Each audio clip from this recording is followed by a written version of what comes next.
sometimes we need a little bit a shock to set really the scene. And we go to Davos in Switzerland, to the World Economic Forum. Everybody knows in this room the World Economic Forum. And they present every year quite interesting reports on economic outlook and so on. And one of the reports which was presented by the World Economic Forum with the collaboration of Accenture was a report on cybersecurity. And it was quite a shocking, very shocking report. And I just have one page, but just one sentence. And I think it sets really the scene.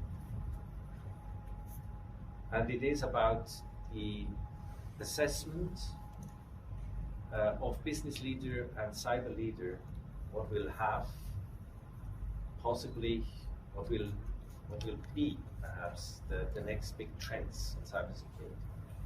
And here it goes. I read business and cyber leaders, and here I add it's 93% of cyber leaders and 86% of business leaders.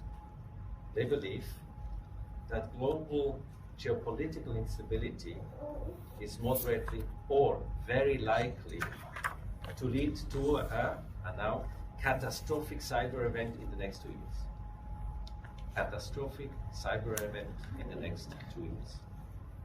So this is 93% of all cyber experts are saying that. These are 86% of the global business leaders who think like this.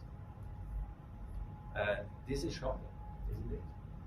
I mean, this is as if somebody would say, you know, we will have a super spreading COVID to 93% in the next 2 years. Right? I think this is a wake-up call for those who haven't really grasped the depth of the problem. From my perspective, what are the trends? We are coming out of a pandemic. The pandemic pushed us a lot to home office. Millions of people did home office as never before in history. And we have seen a tremendous development in cybersecurity, which I will call home office cybersecurity. So from the protected office cybersecurity, where you control the server and all that, the trend is now to the gadgets, to the laptops, to the phones. And this trend, nobody can stop. This is a new discipline in cybersecurity. So let's call it home office cybersecurity. And this trend will be massive, actually. So it's not good enough just to have the control on the service, in the office, the protocol, the behavior, all the security protocols that we have to observe in the offices. And it's also very interesting because, in a way, we impose cybersecurity to private homes. And this is also something which has to be in the labor contracts and so on, has to be also to be discussed. So this is one of the trends. The other trend is the Internet of Things, and it's not only G5. Today we are speaking about 43 billion gadgets, mobile phones and other devices that are in use today. And we know how quick this Internet of Things are developing, so we add a few billions every year. Now that's nice, it makes our life very comfortable. The problem is how to update 43 billion gadgets when it comes to cybersecurity and to make it safe. And I think we failed a little bit to have a global understanding of that, because the standards also of the Internet of Things are so different, and many of these devices are not really programmed to receive as many and so bold cybersecurity protocols. So this is something which the industry has to look at. And when you purchase anything which is Internet of Things, I think the first question you have to ask is not the price. The first question you have to ask is, how can I upgrade my device when it comes to cybersecurity? and then the price is set. But I guess it will be a little bit more costly when it has this possibility of upgrading. The third is what in Davos was already said, this geopolitical instability. And we have seen that with more instability, more states, more para-states, they are using also the cyber for a few attacks.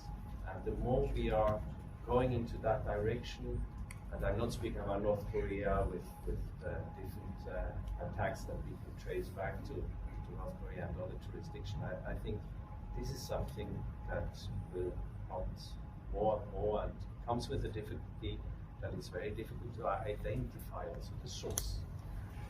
So we need also to have a better and quicker understanding from where these attacks are coming in order to make these attacks also accountable to the different jurisdictions. Fourth is artificial intelligence.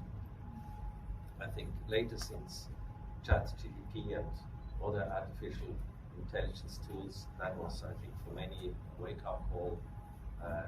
We understand that we are in a totally new dimension of artificial intelligence, meaning that all this automation have positive and negative effects. Positive in the sense that if we use it smartly in the enterprises, they will help us to identify quicker intruders in the systems. And there is a study being conducted that it shows that artificial intelligence per case can save in an enterprise, larger enterprise, $3 million if you use also artificial intelligence, the algorithm to screen also your system and to identify also where you have abuse in your system.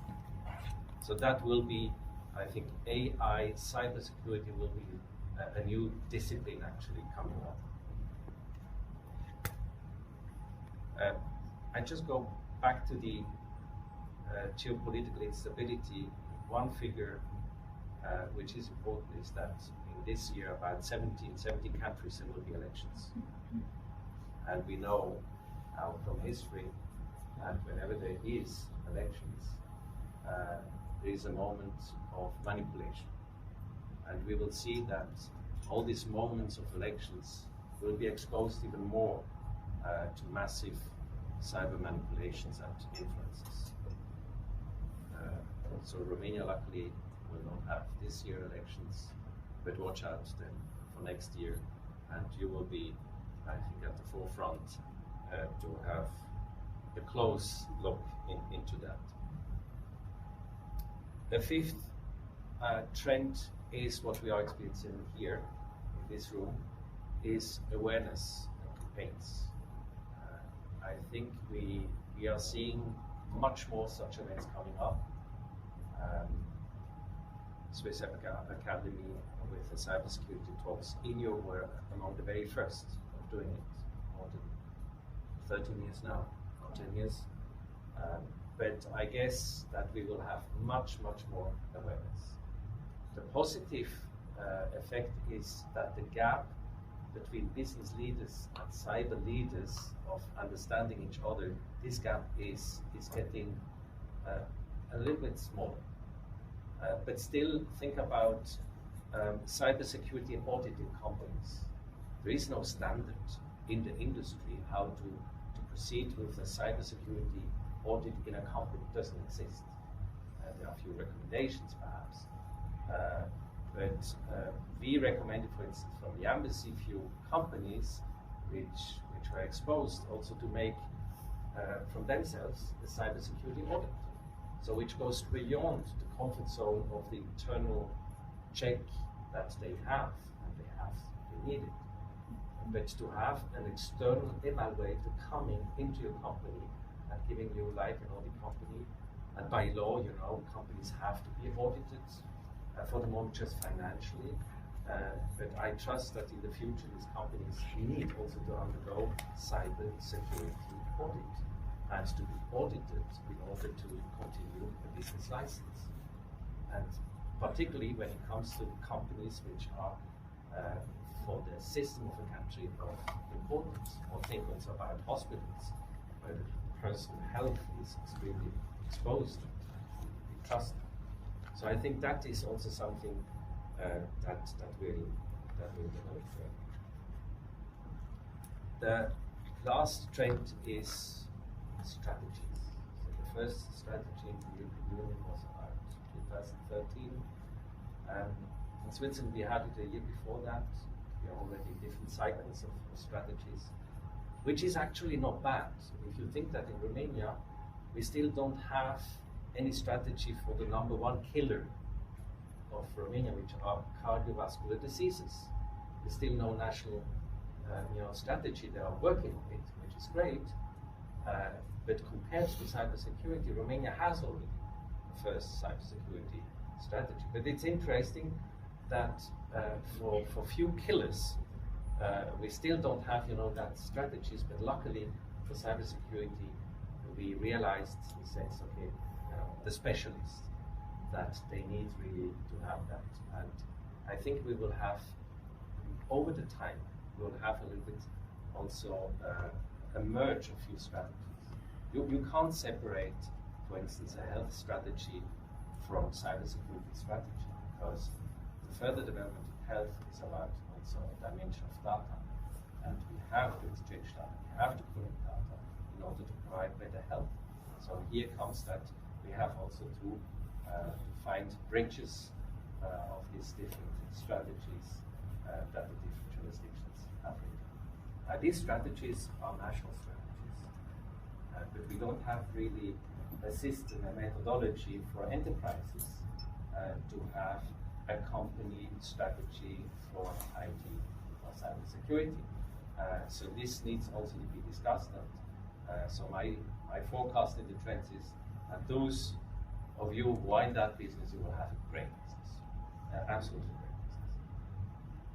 So this is really what I wanted just to drop into the discussion. Perhaps the one or the other can pick up the one or the other aspect and build on it. I wish you a fantastic day. It's really great to continue this kind of talks, cybersecurity.